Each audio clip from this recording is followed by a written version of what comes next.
Bismillahirrahmanirrahim. Assalamualaikum warahmatullahi wabarakatuh. Alhamdulillah, wassalatu wassalamu ala rasulillah. Kembali lagi di channel Ayah Jud. Semoga Allah senantiasa memberikan kesehatan, keselamatan, berkah ilmu, dan senantiasa istiqomah di jalan Allah. Amin, amin ya rabbal alamin. Allahumma amin.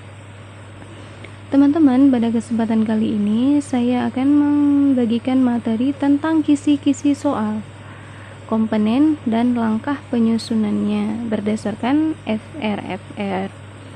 Oke teman-teman, sebelum kita masuk pada materi, jangan lupa subscribe, like, dan aktifkan tombol loncengnya untuk dapat terus mengikuti channel ini. Oke teman-teman, sebelum kita belajar, mari kita baca doa terlebih dahulu. Bismillahirrahmanirrahim. Allahumma inni as'aluka rizqan thayyiban wa ilman nafi'an wa amalan mutaqabbala. Semoga Allah senantiasa memberikan ilmu yang bermanfaat bagi kita semua. Amin ya Allah. Oke teman-teman, langsung saja kita akan masuk kepada pembahasan kisi-kisi soal. Nah, kisi-kisi soal merupakan sebuah format berupa matrik yang membuat pedoman untuk menulis soal atau merakit soal menjadi suatu alat penilaian. Nah, jadi ini kisi-kisi merupakan suatu pedoman ya. Jadi ini pedoman pembuatan soal. Nah, jadi ini bisa dimuat secara lengkap menurut kriteria soal. Nah, jadi kisi-kisi dapat menjadi pedoman pembuatan soal yang memuat secara lengkap kriteria dari soal yang akan disusun dalam sebuah tes. Jadi kalau kita untuk membuat soal itu harus ada kisi-kisi dulu. Jadi kisi-kisinya itu disesuaikan dengan kriteria soal dan itu disesuaikan dengan materi-materi yang sudah kita siapkan. Jadi ini disesuaikan ya. Jadi nggak boleh sembarangan kita membuat kisi-kisi soal ya. Jadi tujuan dari kisi-kisi soal ini itulah untuk dapat membuat soal dalam sebuah tes. Nah, jadi kisi-kisi soal ini disusun berdasarkan silabus mata pelajaran. Jadi harus sesuai dengan silabus mata pelajaran. Jadi nggak boleh menyusun secara asal-asalan.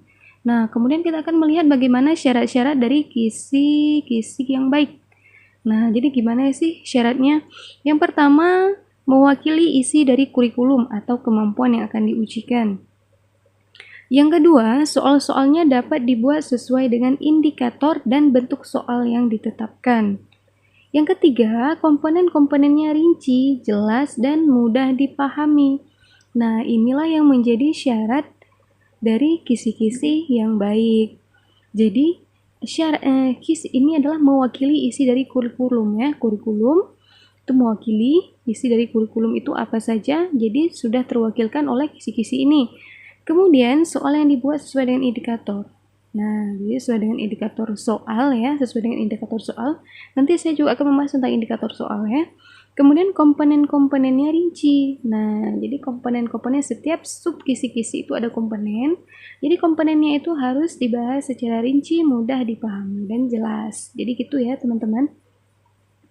Oke, kemudian kita akan melihat kriteria. Nah, kriteria ini seperti apa gitu. Yang pertama, ini mengacu pada materi pelajaran sesuai dengan kurikulum yang ditetapkan. Ini sama seperti yang dikatakan oleh syarat tadi. Kemudian, memiliki sejumlah komponen dengan informasi yang jelas dan mudah dipahami. Jadi, kisi-kisi juga harus ada komponennya. Jadi, tujuannya ini untuk dapat memudahkan informasi yang kita dapatkan itu jelas dan mudah untuk dipahami karena adanya komponen itu ada tahap-tahap penyusunannya gitu. Kemudian yang ketiga, menggunakan satu atau lebih kata kerja operasional dalam satu rumusan indikator. Nah, jadi ini menggunakan satu atau lebih kata kerja ya. Jadi ini kalau kata kerja ini bisa kita katakan itu ada kalau dalam ilmu indikator soal itu ada 4 ya. Ada audience, ada behavior, kemudian ada lagi ya 2, saya lupa, nanti insya Allah akan saya bahas, dan yang terakhir itu ada degree. Jadi itu ada 4 itu dalam komponen penyusunan perumusan indikator. Jadi kita harus paham tentang itu, jadi mudah untuk menyusun kisi-kisi. Nanti saya akan bahas insya Allah ya tentang indikator soal. Jadi terkait dengan indikator soal juga berkaitan dengan kisi-kisi soal. Jadi semuanya berkesinambungan. Oke, kita lanjut dengan komponen. Nah, jadi komponen-komponen dari kisi-kisi. Nah, jadi di sini komponennya ini ada dua ya, komponen identitas dan komponen matrik. Ada dua, ini komponennya. Kita akan melihat yang pertama ini komponen identitas. Nah, identitas ini seperti kita ya, kita mempunyai identitas. Jadi ini komponen identitas daripada sekolah ya, di mana kita bersekolah. Yang pertama ini jenis sekolah, apakah SMA, SMP, SMA apa, berapa, nah gitu. Kemudian program studi atau jurusan. Nah, program studi apa? Misalnya pendidikan agama Islam. Kemudian mata pelajaran Quran Hadis. Tahun ajaran 2020-2021. Kemudian kurikulum yang berlaku, kurikulum 2014. Kemudian alokasi waktu, ini berapa kali pertemuan dalam pelajaran ini. Itu nanti bisa dilihat dalam silabus ya. Kemudian jumlah soal. Nah, dalam suatu ini berapa, ada soal 20 ataupun 10 pilihan ganda, 5 isian bisa juga. Kemudian bentuk soalnya kan ada pilihan ganda, ada isian, ada isi ya, isi. Nah, seperti itu pilihan ganda dan isi. Kemudian komponen matrik. Ini komponen matrik ini ada beberapa, ini salah satu komponen dari kisi-kisi ya. Yang pertama ini adalah komponen dasar. Nah, komponen dasar. Kemudian materi, jadi di sini ada materinya. Kemudian indikator yang ingin dicapai. Kemudian level kognitif. Nah, ada level kognitif ya, level pengetahuannya. Kemudian nomor soal. Nah, jelas ya. Jadi ini ada dua komponen, yaitu komponen identitas dan komponen matrik. Jadi semua di sini menjadi komponen dari kisi-kisi soal. Jelas ya. Kemudian langkah-langkah penyusunan kisi-kisi. Nah, ini ada beberapa. Yang pertama, ini menentukan kompetensi dasar yang akan diukur. Jadi ini harus ada penentuan KD-nya dulu. Jadi penentuan KD ini adalah kemampuan minimal yang harus dikuasai peserta didik. Ini adalah kompetensi dasar ya yang harus dimiliki oleh peserta didik. Jadi nggak boleh kompetensi dasarnya ini nggak terukur gitu. Harus terukur dulu, melihat peserta didiknya itu seperti apa, baru kita bisa membuat kisi-kisi. Nah, seperti itu. Jadi, yang kedua, ini memilih materi yang esensial. Nah, jadi materi atau bahan ajar ini harus dikuasai oleh peserta didik. Jadi materi ini sudah dibahas ya, materi yang sudah dibahas, sudah dipelajari oleh peserta didik, kemudian dilihat bagaimana perkembangan peserta didik, kemudian barulah diambil kisi-kisi dengan disusun indikator yang sesuai ya, sesuai dengan kisi-kisi ya, seperti itu. Jadi ini juga dijelaskan ya, bahan ajar yang harus dikuasai peserta didik berdasarkan kompetensi yang akan diukur. Nah, ini berkesinambungan ya. Jadi penentuan materi bahan ajar yang akan diambil disesuaikan dengan indikator yang akan disusun.